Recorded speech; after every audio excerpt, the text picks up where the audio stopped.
marches comme un aveugle qui ne sait pas où il va. Tu marches comme un sourd qui n'entend.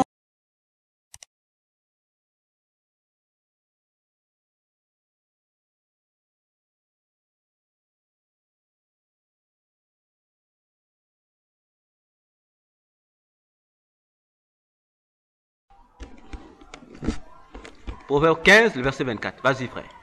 Pour le sage, le sentier de la vie mène en haut, Ok. afin qu'il se détourne du séjour de mort et en bas. Ah. C'est pas la même.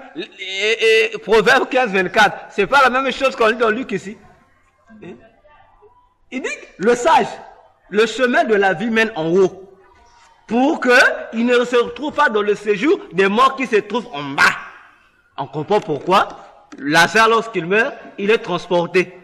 Le pauvre, le riche, lorsqu'il meurt, il est enterré. Et c'est lui qui se retrouve dans le séjour de mort. Donc, pour dire que le sein d'Abraham égale à paradis. C'est l'endroit où nous atterrissons. Ça, c'est la première partie du royaume des cieux. Après vient la deuxième partie du royaume des cieux que nous appelons paradis d'abord. Oui, allez-y. Bon. C'est vrai que nous n'avons pas lu directement ici où on parle de paradis. Oui. On parle du sein d'Abraham. Bon. Et là, tu nous fais comprendre que c'est le même nom. C'est le même nom, oui. C'est le même nom. Est-ce qu'il s'appelle paradis ou qu'il s'appelle sein d'Abraham, oui. Donc, de l'autre côté, c'est le séjour des morts. Des morts, oui. Est-ce que c'est le même nom avec enfer? C'est le même nom. Séjour de mort. C'est le même nom. Avec l'enfer. Voilà pourquoi on a le mot enfer. En fait, c'est un mot qui n'existe même pas dans la Bible. Si on essaie d'ouvrir un débat ici, pour certains qui disent la Trinité n'existe pas, c'est pas un mot biblique. Le mot enfer n'existe pas dans la Bible. J'irai en enfer. Mais attends, là, je vais arriver. Le langage, voilà. Le langage où on dit Christ est descendu aux on va te enfers, répondre pourquoi, comment ça s'est retrouvé dans la Bible. Lorsque je dis c'est un mot qui n'est pas biblique.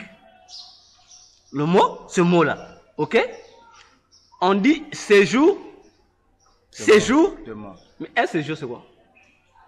Tu passes sur l'intérêt d'un ton, non? Ça veut dire, après un moment donné, tu es censé soit aller dans à ta destination finale, non? C'est un séjour. Voilà pourquoi on appelle ça séjour pour les morts. Donc, c'est un lieu où les morts vont, comme dans une salle d'attente, pour prendre un vol vers une direction donnée. C'est un séjour. Est-ce que c'est ce que le catholique appelle purgatoire? Purgatoire aussi n'existe pas. C'est que la réalité du purgatoire est pire.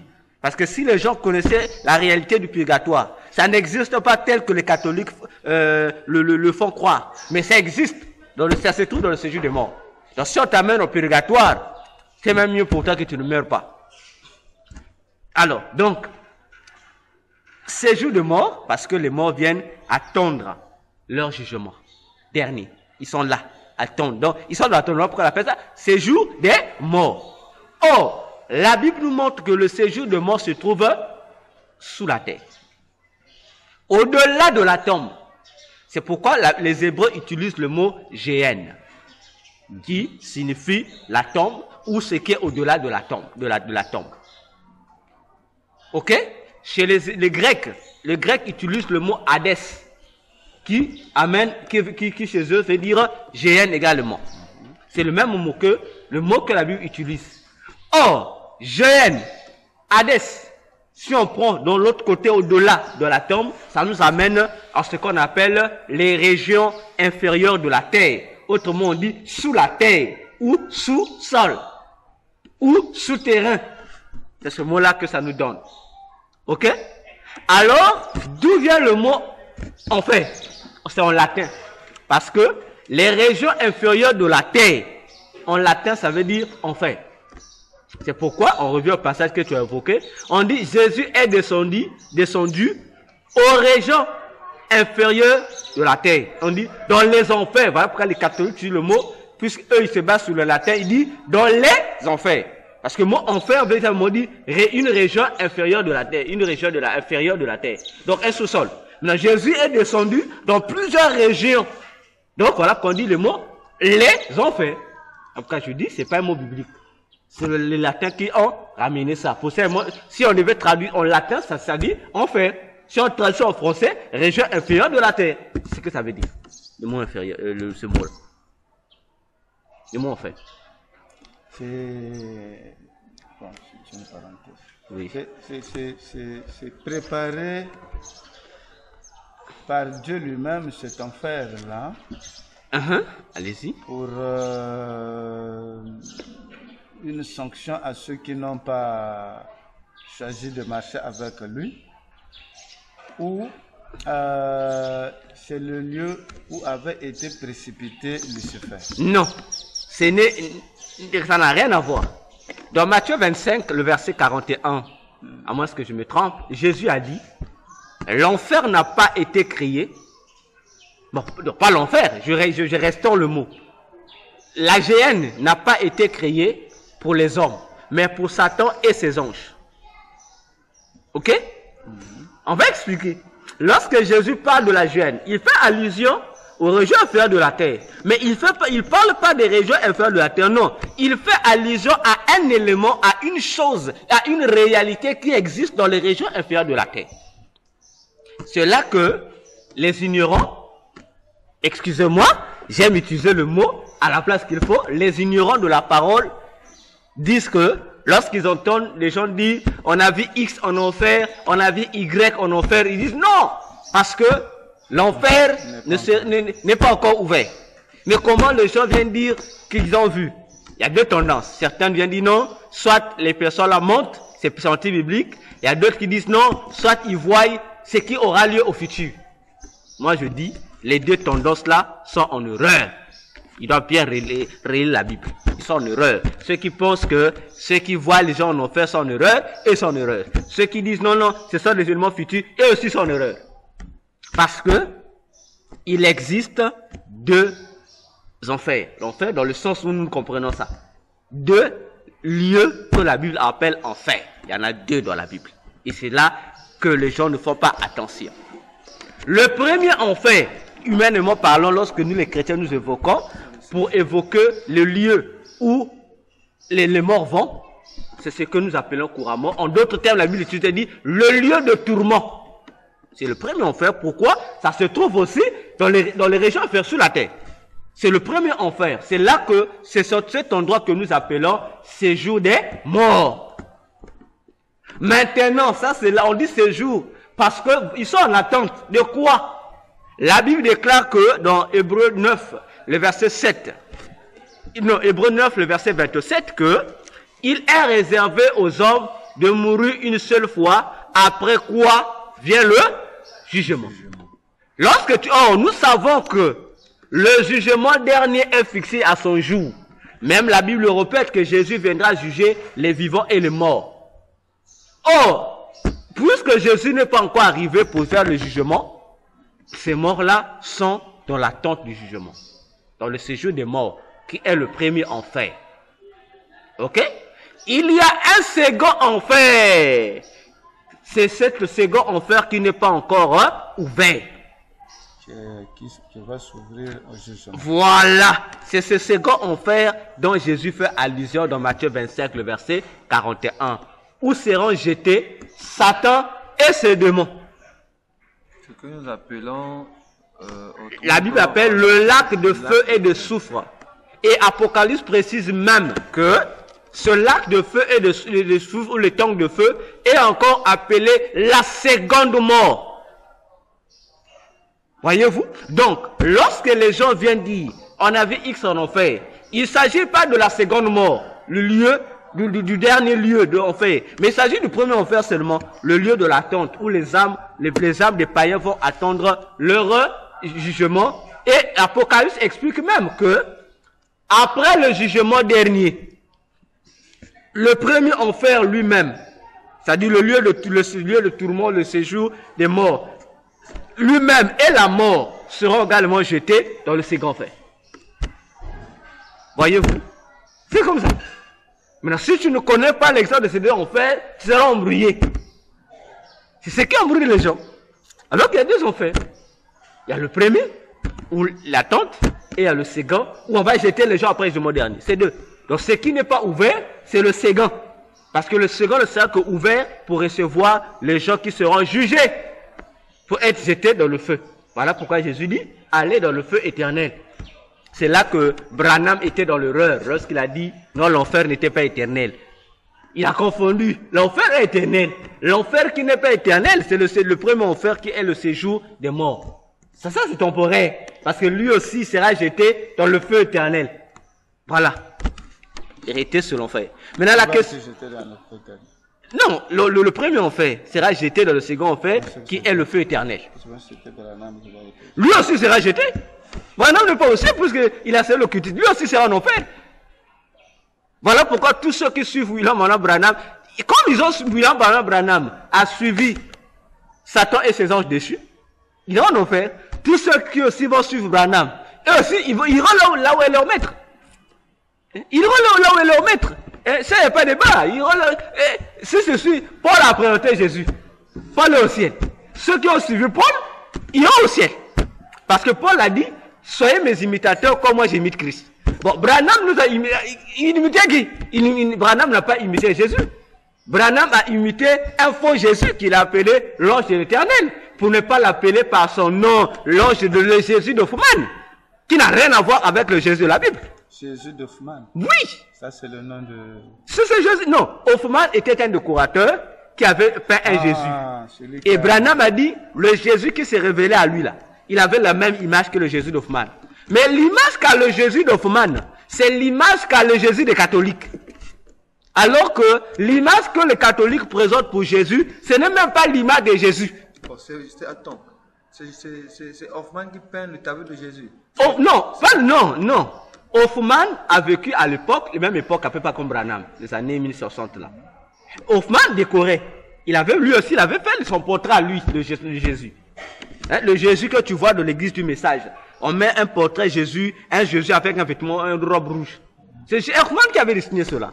Et Branham, il vient, il dit, oh, vous voulez connaître le visage de Jésus? Il dit, regardez seulement le dessin, le portrait qu'a fait Hoffmann, ce décorateur-là. Il dit, c'est ce Jésus qui se révèle à moi. C'est le même portrait seulement que le portrait de, comment ça s'appelle? L'artiste peintre là. Léonard de Vinci ou à Michel-Ange. Voyez-vous? Mais l'image de ce Jésus-là sort d'où? On ouvre encore une parenthèse. On n'est pas perdu. Nous sommes sur le mois de février. On n'est pas perdu. On est dans une parenthèse où nous sommes en train d'expliquer les parties du royaume de cieux pour expliquer les parties du monde de Satan. Il y a même des gens, des chrétiens, qui rêvent. Dans sa vision, ils voient ce Jésus-là. Chrétien, toi qui m'écoutes, si tu vois le Jésus là, le Jésus, l'image du Jésus populaire dans le monde, dans ton songe, sache que c'est pas Jésus. Parce que Jésus n'a pas cette image-là. C'est pas Jésus. Ça n'a rien à voir avec Jésus. L'image de ce Jésus-là, c'est... D'ailleurs, parce que les gens ne font pas attention, prenez toutes les photos de ce Jésus-là. Allez dans l'église catholique, puisque l'église catholique est comme la promettrice de ces images-là. Regardez bien toutes les photos que l'église catholique présente sur Jésus. Parce que ces images de Jésus sont répandues au monde à partir des images présentées par l'église catholique. Or, si vous prenez toutes les photos de l'église catholique qui présentent Jésus, vous allez voir qu'ils n'ont pas les mêmes images. Ils ont à peu près la même ressemblance, mais ils diffèrent. Et chacun de ces Jésus que l'église catholique présente, ce sont des démons. Vous verrez que des fois, les catholiques vont présenter un Jésus qui a la forme européenne. C'est un démon. Parfois, on va présenter un Jésus qui a un long visage comme ça. Enfin, et chacun de ces Jésus diffère de l'un de l'autre. Et c'est à partir de ces différents Jésus que sont fabriquées les statuettes de Jésus ou parfois les crucifixes. Bon, nous sommes un peu... J'arrive, garde ta question. Or, toutes ces images proviennent d'une seule image. Donc, toutes ces autres images, ces photos-là, sont inspirées d'une image donnée. De quelle image donnée? De deux images. Les images mères. Ça provient de l'image de celui que nous appelons l'Antichrist, le fils de Satan, ou la bête, ou l'homme impie. L'image de la face de l'homme impie, là. Il représente ces images-là que nous voyons. Il est comme ça. C'est lui qui est, et il est sur la terre. Il a le même image comme ça. C'est sa face à lui, le fils de Satan. Il est déjà là. Il existe dans le monde. Même la Bible en parle. Visible, ouais. Il est visiblement, il était déjà né. Depuis 1958, il était déjà né. Il existe. Il existe, il est là sur la terre. Il est humain. C'est un humain. Mais il doit être comme Jésus. Jésus a vécu parmi nous. Il est là. Et les satanistes savent c'est lui l'antichrist. Il est là. Il est connu. Donc on a déjà présenté son image. Je suis à la recherche. RFI l'avait même présenté une fois à la télé. Je suis jusqu'aujourd'hui, je cherche cette image de RFI là. Cette émission de RFI. Je crois en 2004 ou 2006. RFI a présenté à la télé un multimilliardaire. Il dit non, ce multimilliardaire s'est proposé la paix au Moyen-Orient entre les Palestiniens et les Israéliens. Et son nom avait même été donné. RFI a pris longtemps cette information. RFI a présenté au monde, mais le monde était distrait, n'a pas compris. On l'a présenté là, son visage là. Et aujourd'hui, actuellement, celui qu'on appelle l'antichrist, il habite à Jérusalem là-bas. Et il est celui qui finance, je peux dire, 99% des organisations et des ONG dans le monde entier. C'est lui. Seulement, c'est pourquoi la Bible dit dans l'Apocalypse, l'apôtre Jean disait dans Thessaloniciens, il dit, l'esprit de l'antichrist agit déjà. Il agit. Mais, ce qui lui manque, c'est quoi? Il n'a pas encore, il n'a pas encore reçu l'autorité officiellement. Parce qu'on doit l'introduire pour qu'il vienne. Mandat, pas encore. Mais il est là. Il attend le jour, on va l'introniser maintenant. Et c'est là on va le présenter physiquement une fois que l'église est enlevée. C'est là où il apparaît maintenant. On va maintenant le consacrer en tant que roi pour régner sur la terre entière. Mais tant qu'il n'a pas encore reçu son mandat, il est là, il règne, il fait. C'est comme Jésus. Tant que Jésus n'avait pas reçu le mandat par Jean-Baptiste, il ne veut pas commencer le ministère. Voyez-vous? Oui. Et, attends, garde, souffre. Et la deuxième, maintenant, pour le représenter sur la terre, il fallait trouver quelqu'un qui devait le ressembler. Il fallait trouver sur la terre quelqu'un qui devait le... Parce que si on prenait sur la terre, imaginons-nous que l'église catholique se lève un bon matin et dit, c'est Jésus-là. La question se posera. Mais où, comment a-t-on fait? Il faut trouver sa figure, son image. Qu'est-ce qu'on a fait? Qu'est-ce que le diable a fait?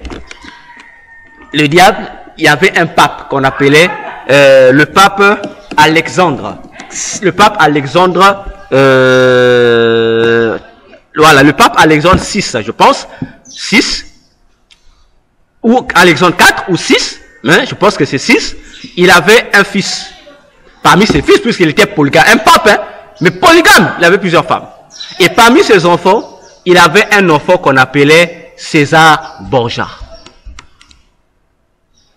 César Borgia était le plus mauvais parmi tous les enfants de son père. Un criminel, un pédophile, un homosexuel. Et il faisait son homosexualité avec un génie, un savant que nous connaissons tous, qu'on appelle Léonard de Vinci. Donc Léonard de Vinci, c'était sa femme.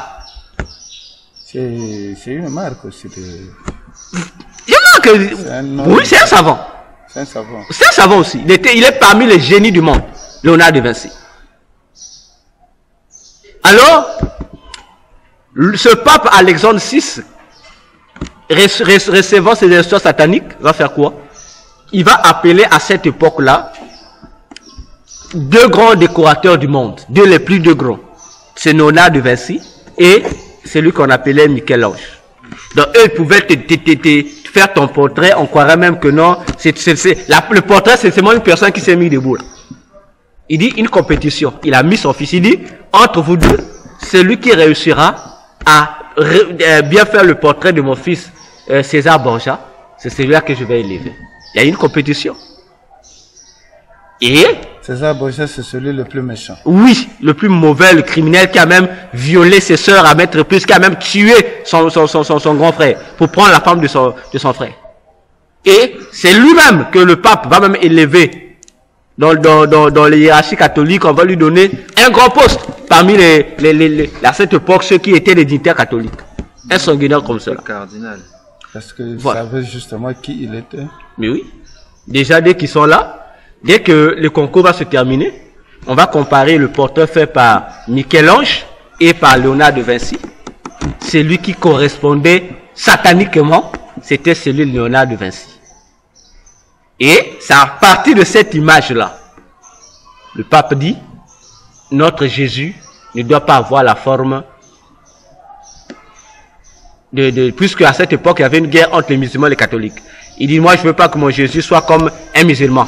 C'est à ce moment-là, ils ont dessiné, ils ont fait le portrait de ce César Borgia.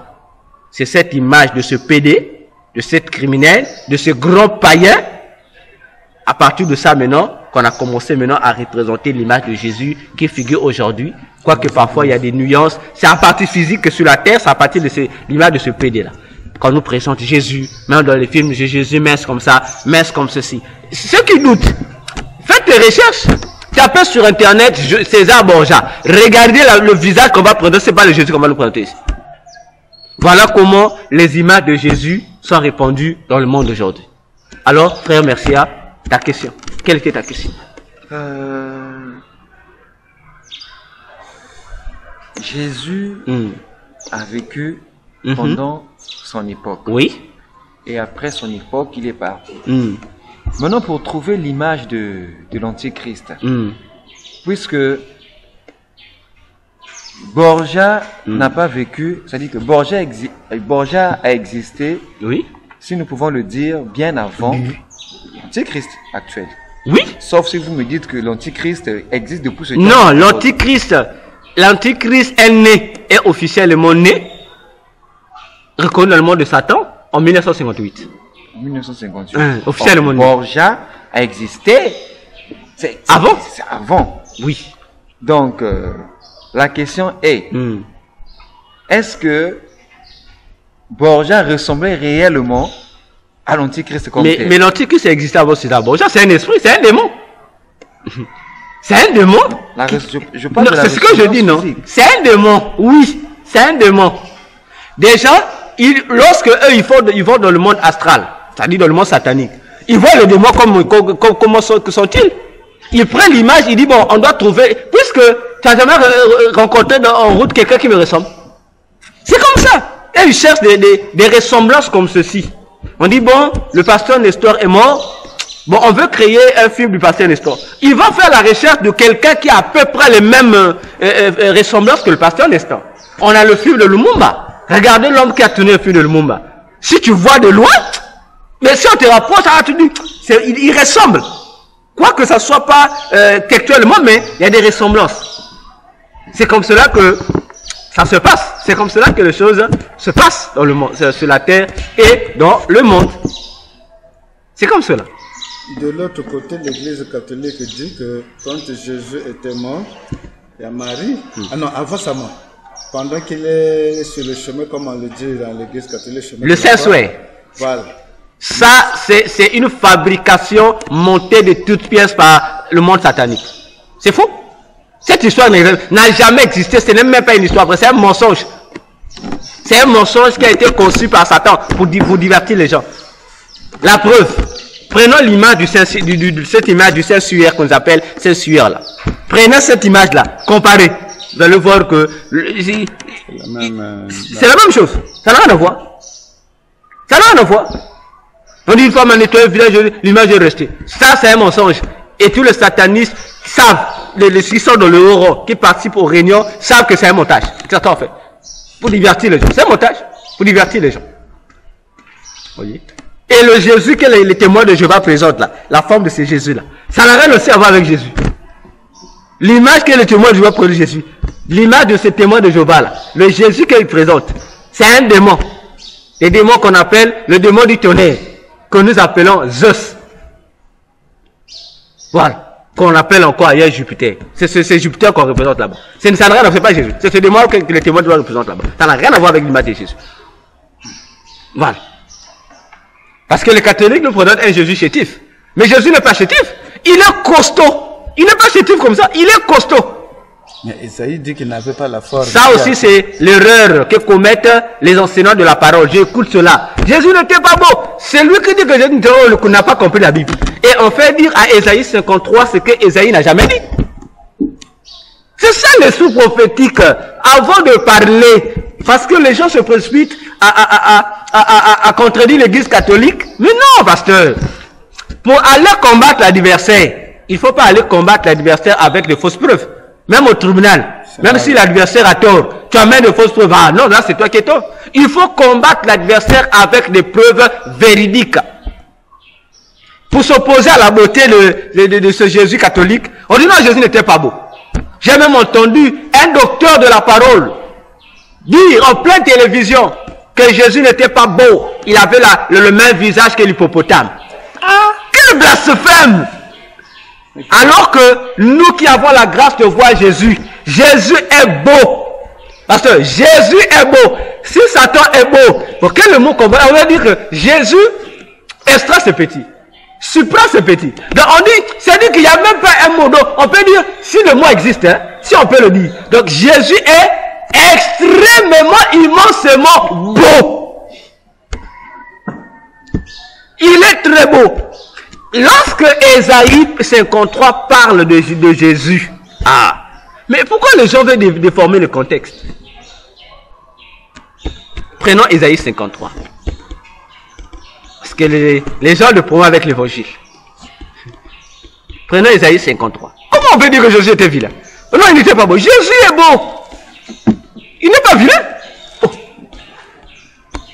Ésaïe 53. Pasteur, vous êtes allé lire? Alors, commençons, on va voir chaque verset.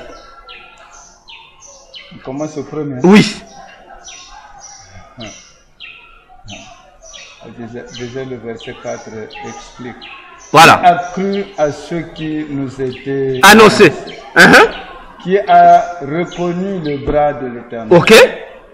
Il s'est élevé devant lui comme Satan. Faible. Satan. Voilà. Prenons verset 3. Voilà. Méprisé et abandonné des hommes. Homme de douleur et habitué à la souffrance. On s'arrête voir la pasteur. Méprisé et abandonné des hommes. Dites-nous, disons-nous, on connaît tout le parcours de Jésus dans la Bible. Lorsque Jésus est né, il était abandonné, méprisé des hommes. Lorsqu'il a 30 ans contre son ministère, il était abandonné, méprisé des hommes. Mais à quel moment on l'a abandonné? C'est lorsqu'il a été arrêté. La Bible dit que tous les disciples l'ont abandonné. Continuez, pasteur. Homme de douleur. Mais pourquoi homme de douleur? Voilà, parce qu'il porte maintenant des choses pour nous. Allez-y. Semblable à celui dont on détourne le visage. Nous l'avons dédaigné. Nous n'avons pas fait de lui aucun cas. Voilà, on peut s'arrêter par là. Si vous descendez, on parle ici de la phase qui commence de l'arrestation de Jésus. Dès qu'il est arrêté, on l'amène, on le fouette. Et Ésaïe annonce ici, à partir de cette partie, ce moment-là, de cette étape de la vie de Jésus, où Jésus commence à être flagellé, à être frappé. Il n'y a pas de commentaire à faire. Nous savons comment Jésus a été défiguré. Comment il a été défiguré. Et c'est là où Ésaïe dit, il n'avait ni beauté, parce que la beauté a été défigurée. Il dit, il n'avait ni beauté, ni égard, pour nous attirer nos regards. Parce que tellement qu'il était sur la croix, agonisant, plein de blessures, il y avait le sang coulait de partout. Donc son visage était méprisable. On ne pouvait plus le reconnaître. C'est là que Ésaïe dit, il n'avait ni beauté. Il n'y avait rien pour nous attirer. Il n'y avait ni beauté. Ça n'a rien à voir avec la beauté de Jésus comme tel. Ça n'a rien à voir. Voyez? Donc on prend une prophétie et on le sort de son contexte pour faire dire à la prophétie ce que la prophétie ne dit pas. Oui, c'est par rapport aux douleurs. C'est aux douleurs. Là, il devient défiguré. On dit, il devient comme un agneau qu'on amène à l'abattoir. Alors, l'agneau qu'on amène à l'abattoir n'est pas pareil. Et on le fait souffrir, on le flagelle. Voyez, il y a même les prophéties qui assurent que il dit son dos a été labouré. On parle de labourer le dos de quelqu'un. Et lorsqu'on essaie de nous renseigner sur l'histoire, afin de découvrir comment, avec les fouets qu'on utilisait, mais c'est cruel. L'histoire explique que le fouet qu'on utilisait à cette époque pour frapper les prisonniers, dès que ça te touche, ça rentre dans ta peau, dès qu'on enlève, ça enlève et toute la peau. Ça te retire la peau. Il y avait donc des crochets au bout. Voilà. Ce genre de truc, un peu de crochet au bout. Donc ça te tire la peau. Et on comprend pourquoi la puissance proposait que ça labourait. Bon, si on l'a flagellé, ça laboure. Mais comment les fois te frappe? Puisque Jésus dit, il a été frappé au visage. Il a été craché, donc tout a été fait sur lui. C'est normal qu'à ce moment-là, maintenant, qu'il perd sa beauté. Parce qu'il était dans l'agonie, dans les souffrances. Donc, comment dire que Jésus n'est pas beau? C'est l'ignorance. Alors, après cet endroit que nous appelons le sein d'Abraham ou le paradis, vient un autre endroit que j'aime souvent appeler la ville, ou la cité, ou la Nouvelle Jérusalem. C'est comme la deuxième partie du royaume des cieux. Pareillement, en enfer, presque aussi, pareillement, au paradis. Oh, voilà, je vais revenir pour l'organisation satanique. Alors, une fois que vous dépassez, vous êtes dans la ville, il y a encore une troisième partie que j'appelle le trône. C'est là où se trouve la maison de Dieu. Donc c'est scindé en trois parties. Et ces trois parties, vous allez retrouver ça dans le tabernacle, dans le temple de Dieu, dans l'Ancien Testament. Dieu avait dit qu'il devait mettre sa maison, Dieu appelait sa maison au milieu du peuple. C'est la maison de Dieu. Et dans cette maison, on avait le parvis, le lieu saint et le lieu très saint. Ce qui était comme le trône de Dieu, l'arche de l'alliance était dans le lieu très saint. Et c'est la même démarche qu'entreprend également le ciel. C'est pourquoi les trois parties du ciel, au ciel là-bas, on surnomme ça également les cieux. Voilà pourquoi on dit les cieux. Donc, la première partie est appelée premier ciel, deuxième partie est appelée deuxième ciel, et troisième partie est appelée troisième ciel. Mais c'est toujours le ciel, si on prend dans les parties. Le sein d'Abraham, la ville, et le lieu du trône. Mais si on compte à partir de nous, la terre ici, nous sommes sur le premier ciel, l'espace au deuxième ciel, et le royaume de Dieu au troisième ciel. Voilà. Mais dans le troisième ciel, les trois parties sont aussi appelées des cieux. Et il y a des demeures. Voilà pourquoi le puissant utilise souvent l'expression que les gens ne comprennent pas. On dit souvent les demeures de Dieu. Soit si on veut rencontrer ce verset. Le puissant a souvent l'habitude d'utiliser l'expression les demeures de Dieu. Au lieu d'une demeure, il utilise les demeures. Et Paul parle du septième. Paul parle pas du septième. Le septième cieux, c'est une doctrine satanique. On va voir ça de l'autre côté là. C'est Dieu, c'est troisième. On parle le puissant. J'aime l'expression de ce puissant là. On parle des demeures de Dieu. On dit Dieu a une demeure ou des demeures. Attendez, je cherche le verset. Voilà. Prenons par exemple le psaume 43, verset 3. Frère, tu as la ligne? Psaume 43. Verset 3. Jusqu'à 4, 3 à 4. Psaume 43, 3 à 4. On voit ta lumière et ta fidélité. Qu'elle me guide, me conduise à ta montagne sainte et à tes demeures. Ok. Apocalypse, lorsqu'il parle du royaume des cieux, de la ville des saints, il dit que c'est sur une montagne. Là, le puissant disent, le fils de Corée disent, je pense, il dit, conduis-moi sur ta montagne vers tes demeures. Donc, sur cette montagne, la ville, voilà pourquoi on parle de cité, parce que c'est une grande ville qui contient plusieurs, c'est les Grecs appelaient ça les pays, les Grecs appelaient ça les cités. On parle de cités grecques, comme pour parler de patrie. Donc, c'est un endroit qui contient plusieurs demeures. Voilà pourquoi Jésus pouvait dire dans Jean 4, 14, verset 1 à 3, il dit, je m'en vais préparer une place, parce qu'il y a plusieurs demeures chez mon Père. Il y a plusieurs. Ça, les demeures. Ok? Prends encore le psaume 46. Attends, je prends d'abord la partie là. C'est pas bien sûr. J'ai dit, le royaume des cieux est sur une montagne. C'est qu'on appelle le royaume des cieux. Tel là, le royaume spirituel. Tel que vous voyez la Jérusalem physique. C'est tel que vous voyez la Jérusalem céleste. Jérusalem physique est basée sur une montagne, la ville de Jérusalem. C'est sur une montagne qu'on appelle Sion. On dit aussi, la Jérusalem céleste est appelée Jérusalem et encore appelée Sion dans Hébreux 12. Il dit c'est aussi une montagne. Dans Jean, Apocalypse 20, on appelait Jean pour lui montrer la vie de Dieu. Jean a vu une montagne descendre. Donc, c'est en haut.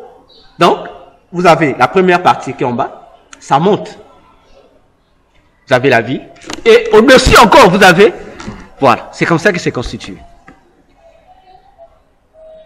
Et si vous suivez la description que Jean donne, Apocalypse donne sur les murailles de Jérusalem, dans la description, ça te donne un carré. On dit, ça veut dire que le royaume de Dieu a comme la forme d'un carré. Et ça nous rappelle contextuellement le tabernacle, qui avait la forme d'un rideau. Le carré, par rapport aux 4 côtés égaux, le tabernacle aussi avait, commençant par sa clôture, c'était comme un rectangle, un truc comme ça. C'est là où on dit que les formations ont tort. Lorsque nous représentons le royaume de Dieu sous la forme de la pyramide, c'est pas une pyramide. Voyez-vous? Donc du coup, c'est ça qu'on explique. On a le parvis, parce que on montait. Tu rentres au parvis, tu montes dans le sanctuaire, dans le lieu saint, et puis tu vas encore dans le lieu très saint. Tu es au paradis. Ah, le temple était construit comme ça, hein? C'est par... Non. Le temple était normal. Tu rentres, le parvis. Le même sol. Oui. Okay. Mais là seulement c'est Dieu. Tu montes. Tu atterris.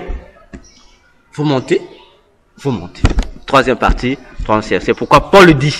Je vais encore revenir sur le paradis. Ceux qui pensent que le paradis, c'est pas au ciel, que c'est dans un endroit donné. Alors tout ça, la Bible est là.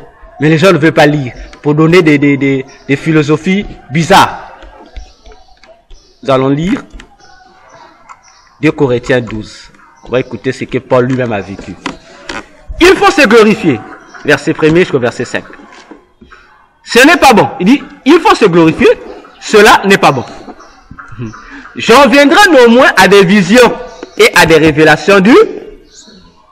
Il te fait comprendre que pour connaître les profondeurs de Dieu, tu as besoin des visions et des révélations du Seigneur. Je connais un homme en Christ. En fait, c'est lui-même. L'homme là, c'est lui-même. Qui fut, il y a 14 ans, rappelons-nous si on va dans Galates, il parle de ça. Paul explique. Gravi jusqu'au 3e ciel. Il dit, si c'était dans son corps, ou hors de son corps, il dit, je ne sais pas, Dieu seul sait. Il fut enlevé où, pasteur? Je sais bien. Je sais pas, ouais, je sais. Verset 4. Voilà, il fut enlevé dans le paradis. Ok. Et qu'il a entendu des paroles ineffables qui n'est pas permis à l'homme, à un homme d'exprimer. Je me gonflais d'un tel homme, mais de moi-même, je me gonflais sinon. Voilà. Paul lui dit, il fut ravi. Il parle du 3e ciel, c'est-à-dire au royaume des cieux. Où? Il dit au paradis. Maintenant, ceux qui disent que le paradis n'est pas au ciel, c'est pas au ciel, c'est dans un endroit donné où Dieu garde les saints. Faut donc que ça. Entre eux et Paul, on prend qui? Paul dit, il précise, je fus ravi au 3e ciel. Notre ciel, c'est le 1er ciel, l'univers, 2e ciel, et le royaume des cieux au 3e ciel. Il est là, au royaume des cieux. Il est là.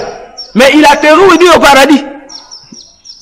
Donc le paradis se situe pas sur la terre. Si tu es au 3e ciel, c'est pas dans un endroit, c'est au ciel dans le royaume des cieux. Voyez-vous? Même chose. Alors, revenons sur le royaume de Satan. Le monde de Satan est appelé, je dis bien, et je pèse mes mots. Le monde de Satan, puisque Dieu a un royaume, on dit le royaume des cieux. Donc disons, le royaume de Satan est appelé monde pandémonium. Monde pandémonium. Pan du grec tout, monium du grec qui veut dire démon. Donc pandémonium veut dire tout ce qui est démon. Donc autrement dit, tout ce qui appartient au démon. Pandémonium. Oui. Donc voilà qu'on dit son royaume, c'est le monde, on appelle ça le monde pandémonium. C'est-à-dire tout ce qui appartient à Satan. Ou encore le monde pandémonium kabbalistique, s'il veut mettre les adjectifs pour renforcer ça.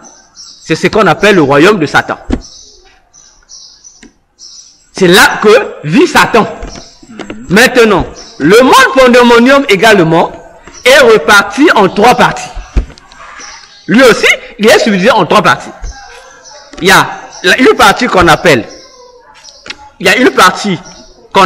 le monde astral.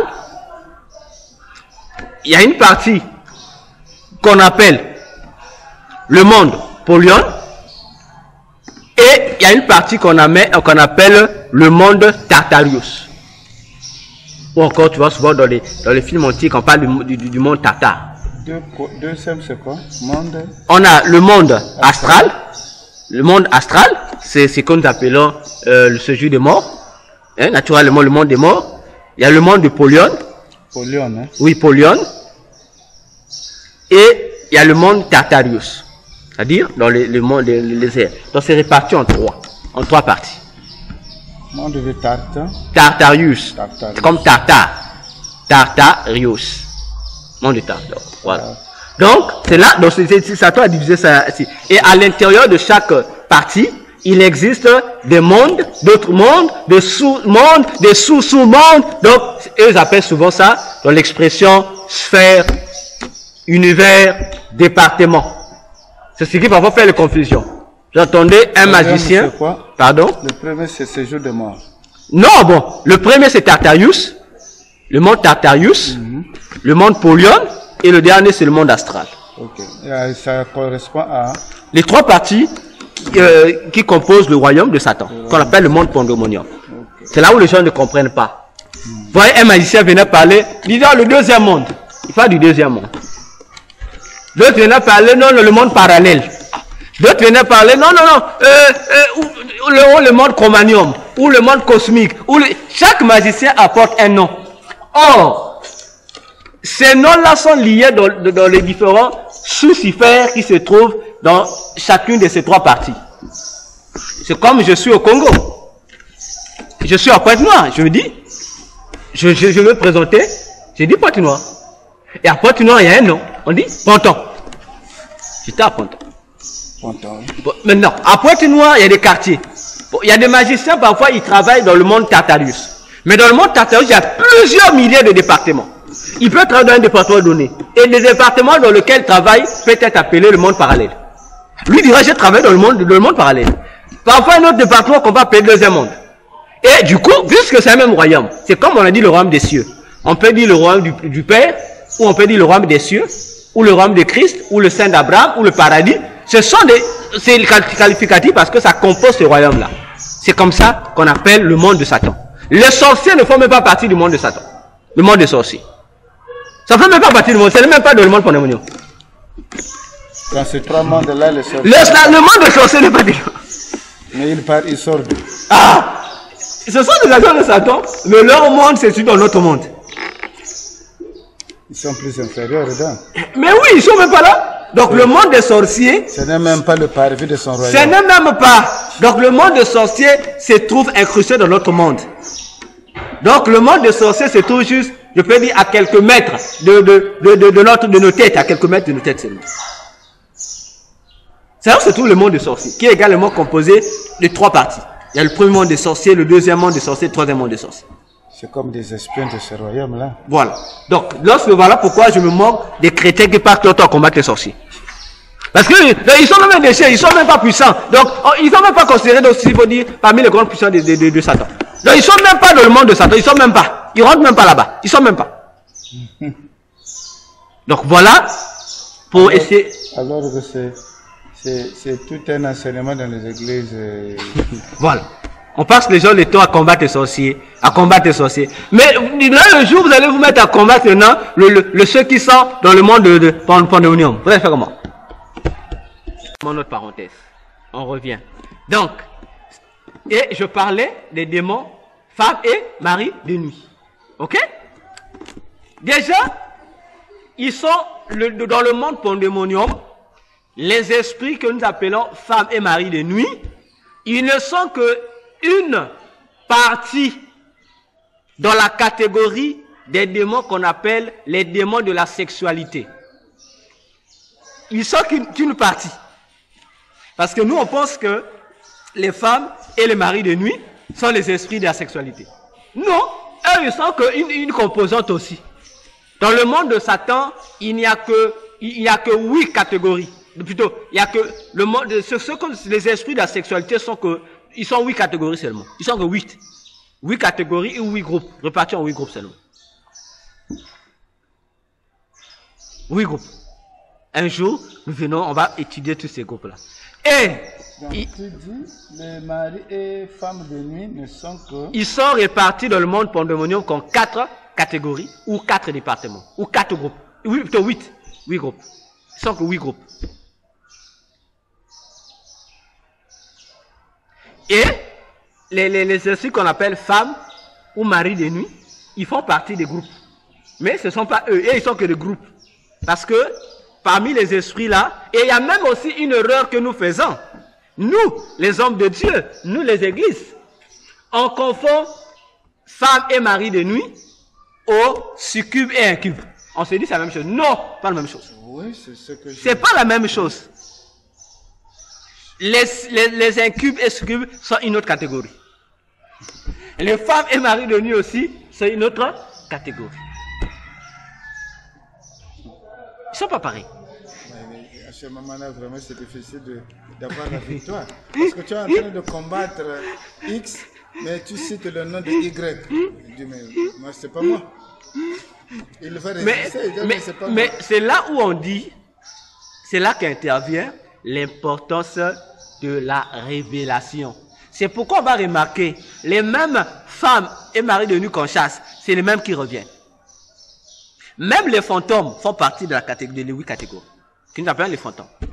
Ils font partie des catégories. Mais nous fermons notre parenthèse, on en parlera en long et en large. Alors, le démon Léviathan aussi, il gère le côté de la conjugalité. Ok? Est-ce qu'on se comprend? Le démon, comment on l'appelle même? Juno Phobiata gère, c'est le démon de l'amour. Or, Léviathan, lui, gère le foyer. Il ne gère pas l'amour comme tel. Lui, il gère que le foyer. Et il détruit le foyer à partir de ces 7 ruses qu'il utilise, qui sont ces 7 têtes. Donc, lui, il est spécifiquement lié à ça. Ok, c'est bon. Et c'est ce qui fait que dans les foyers, souvent, lorsqu'il envoie ça, ça crée des dégâts. Lorsqu'il est sous sa forme de serpent, c'est ce qu'il fait. Lorsqu'il est dans sa forme de serpent, c'est ce qu'il fait. Ça, c'est la première forme. Il y a une deuxième forme. Sa deuxième forme, c'est quoi? C'est lorsqu'il il prend la forme du crocodile. Du crocodile. Toujours le Léviathan. Il prend la forme du crocodile. C'est là où on l'appelle sous le nom de... C'est là où on l'appelle sous le nom de monstre marin. Lorsqu'il a la forme du crocodile, on l'appelle maintenant sous le nom de monstre marin. Ok? Si nous avons encore une bonne mémoire, le pasteur Nestor avait fait un songe qu'ils ont été mordus par un crocodile. Or, le monstre marin qui est craint dans le monde souterrain, il a la forme du crocodile. C'est le Léviathan. On avait pris un passage ici, je pense dans Ézéchiel. On disait, on présentait Pharaon comme étant un crocodile. On l'a lu ici.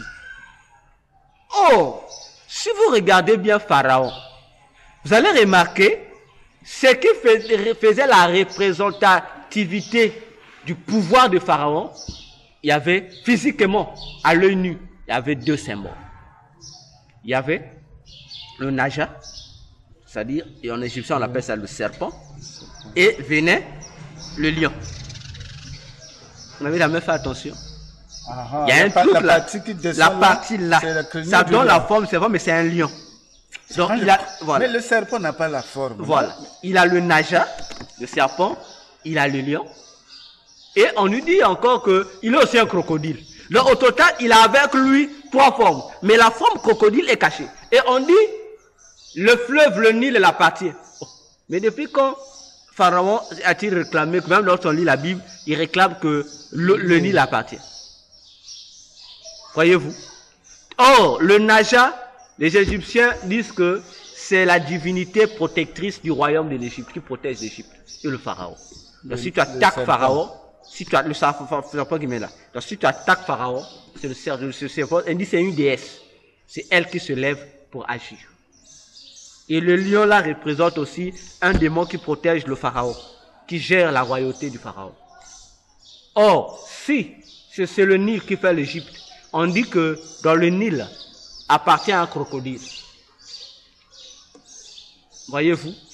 Raison pour laquelle on comprend que si les eaux sont gérées également par le grand. On l'appelle même, dans la Bible, le différencie même des autres monstres marins. Donc, on le prend comme le plus grand monstre marin des eaux, le Léviathan. Il apparaît sous la forme du crocodile pour montrer que c'est lui le patron qui gère ces eaux-là. Et il gère ces eaux. Et c'est lui souvent qui balance les navires parfois. C'est lui, avec sa queue. S'il tape sa queue, ça crée parfois, comment vous l'appelez ça, la montée des eaux. Parfois, ça fait chavirer les navires. C'est le grand maître Léviathan qui le fait. S'il est fâché, il fait ces bouleversements-là. Donc, il est... Mais il est puissant. Il est craint dans le monde de Satan. Il n'écoute que Satan lui-même. C'est-à-dire, Satan Lucifer lui-même. Il n'écoute que Satan lui-même. Bon, imagine-toi ça de quel démon. Il écoute que Satan lui-même. C'est donc le... Comment il l'appelle? L'officier d'ordonnance de Satan. Il n'est même pas le premier ministre. Parce qu'après Satan, c'est lui qui coiffe. C'est Bélial. Plutôt, Belzéboul. On l'avait dit, j'en ai parlé avec vous ici. Lorsqu'on monte l'œil des francs-maçons, l'œil là, l'œil qu'on monte là, quoique dans l'arrière-plan ça fait Satan, mais c'est l'œil de Belzéboul. C'est pas Satan, comme tel, c'est Belzéboul. Qui est considéré comme le premier ministre du gouvernement de Satan. Donc c'est lui qui gère de le côté qu'on appelle l'organisation satanique de Satan. Donc le gouvernement de Satan, c'est lui. C'est l'œil là, ça lui appartient, c'est l'œil de Belzéboul. Voilà pourquoi même dans la Bible, il est même le démon qui est craint. Belzéboul. On dit, il fait les miracles par Belzéboul. Voilà. Finalement, si je peux comprendre, c'est que ça fait très très longtemps, même les pharisiens étaient dans la pratique satanique. Oh, papa. Mais ça va pas commencer aujourd'hui. C'est depuis même le jardin d'Éden, non? C'est pour comprendre tout ça, hein, c'est les démons là, c'est qu'ils étaient... Mais voilà pourquoi il y a eu opposition entre ces chefs religieux et Jésus. Parce qu'à l'œil nu, si on voit si c'est que de la loi de Moïse, il ne devait pas avoir conflit. Et sont les victoires de la loi. Quelle difficulté avait-il à comprendre ça? Jésus récitait la même loi. Mais qu'est-ce qui les empêchait de ne pas croire à cette loi-là? Parce qu'eux, ils étaient déjà ancrés dans leur mysticisme, dans leur secte occulte. Voilà pourquoi dans Marc 7, Jésus leur disait, pourquoi annulez-vous la parole de Dieu au profit de vos traditions d'hommes? C'est là où le problème commence avec les théologiens. C'est là. Comme je disais une fois à quelqu'un, le premier théologien au monde qui a amené la théologie au monde, c'est un sataniste. Et qui me dit, comment ça? Il a cité un nom d'un pasteur. Non, le premier théologien qui a amené. J'ai oublié le nom du pasteur. Il a dit, c'est pas un Nigérian. Le pasteur a dit, non, c'est un Nigérian. Il a cité son nom. J'ai dit, papa. Un pasteur nigérien ramène la théologie. C'est lui qui a commencé avec lui disait la théologie moderne, quoi, proprement dite. Moi, je le dis, j'étais informé seulement. C'est lui qui a amené l'esprit de la théologie là, ici, sur la terre. C'est un sataniste. Et j'ai dit, la plupart des écoles théologiques ici sont fabriquées par Satan. Le pasteur va ramener la théologie moderne ici, là. Maintenant, Mais ce que font les prêtres, c'est quoi? La théologie, mais avant, les prêtres n'en avaient pas. théologie, Mais la théologie a été modernisée, non? Avant, la théologie comme telle n'existait pas. Comme telle, c'est-à-dire moderne aujourd'hui. Moderne dans le sens où on nous parle des écoles théologiques. Avant, on n'en avait pas. c'est la même chose qui se passait avec les prêtres. Non. Les prêtres, c'était réservé aux prêtres, à ceux qui étaient initiés dans le catholicisme. On vous enseignait ça. Il n'y avait pas, tu trouvais pas une école ici où tout le monde venait s'inscrire. Non. Mais là où Paul a été avec Gamaliel. Ça aussi, c'est une erreur où les théologiens s'appuient. C'est faux. C'était pas une école de théologie. C'est une école, l'école de Tyrannus. C'est une école normale. C'est pas une école religieuse. Non. C'était une école normale où les gens venaient apprendre le savoir d'après les Grecs. Lorsque Paul va arriver dans cette école-là, on lui donne d'enseigner. Ok? On lui donne donc, puisqu'il vient, l'endroit idéal, c'est cet endroit qu'on lui donne. Prêche. Et Paul, je crois, a prêché pendant 3 ans. Il est parti. On n'a pas dit que c'est l'école de théologie. L'école avait son nom. Avant, Paul avait son école de Tyrannus. On ne formait pas les gens là-bas à la théologie, non. Paul est arrivé, l'homme, si on peut même le lire, si on veut. Oui, allez-y. Quand Paul commence à persécuter l'église, où Gamaliel vient intervenir, il dit, mais ce que tu fais là, et Paul lui donne la réponse, mais c'est toi qui m'as appris à obéir, à respecter Dieu et la loi. Et ces gens-là ne font pas ce qu'ils font là n'est pas conforme à la loi. Il dit, mais non, laisse. Si ça ne vient pas de Dieu, ça va s'éteindre seul. Ça, c'est Gamaliel, ça, c'est pas Paul. Ça, c'est pas Paul. Ça, c'est après. Ça, c'est lorsque Gamaliel, dans acte 3 ou 4, lorsqu'on avait arrêté Pierre et Jean, lorsque le chef religieux parlait, là où Gamaliel veut leur dire, il dit, ah bon, ils ont dit non, il ne doit plus prêcher au nom de Jésus. Gamaliel, qui était docteur de la loi aussi, pharisien, il dit non, non, non. Oui, je dis ça, c'était dans le film. Ce que je cite là, c'est le film. Voilà pourquoi j'aime pas suivre ces films soi-disant chrétiens. Parce que dans ces films, on déforme la réalité, on injecte ce qui n'a jamais existé. Gamaliel dit à tout ce monde-là, il leur dit non, non, arrêtez de faire ça. Bon, il dit non. Il dit, ah, nous avons trop combattu ces hommes-là. Il dit, laissez-les faire. Il dit, cette entreprise vient de Dieu. Ça va quoi? Ça ne vient pas de Dieu, ça va s'éteindre. Il dit, de peur que nous ne puissions